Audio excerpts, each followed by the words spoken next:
এটা হচ্ছে যে জেনারেলাইজ টোন। ঠিক আছে, মানে পুরো পায়ের টোনটা দেখছি জেনারেলাইজ টোন।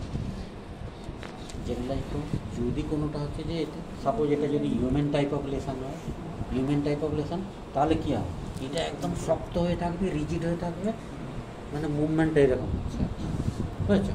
আর যদি মনে করো এলিমেন্ট টাইপ অফ লেসন হয়, মানে কী আছে, ফ্ল্যাশিং। ফ্ল্যাশিং মানে একবার এদিকে ঝুঁকছে, একবার এদিকে ঝুঁকছে, একবার এদিকে ঝুঁকছে।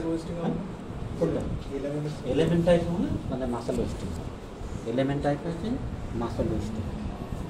ঠিক আছে, মানে এইদিকে ঝুঁকে পড়বে, আবার এইদিকেও ঝুঁকে পড়বে।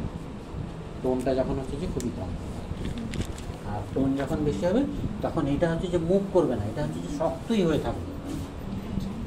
ঠিক আছে, আর এটা হচ্ছে যে জেনারেলাইজ টোন। আর যদি হাতের একটা টোন দেখি, তাহলে হাতের টোনটা কী করবো, তুলে হচ্ছে যে আমি ছেড়ে দেবো। তুলেই হচ্ছে যে আমি হাতটা ছেড়ে দেবো। এটা যখন হচ্ছে তখন হচ্ছে যে আস্তে আস্তে হাতটা মুভ করছে। হ্যাঁ, টোনটা যখন হাতটা তুলেই হচ্ছে যে আমি ছেড়ে দেবো। ঠিক আছে, এবার সাপোজ যদি এটা হচ্ছে যে এটা যদি এলিমেন্ট টাইপ অফ লেসন হয়, হ্যাঁ, তাহলে কি হবে, ফ্ল্যাশিড হয়ে পড়ে যাবে, ফ্ল্যাশিড হয়ে পড়ে যাবে।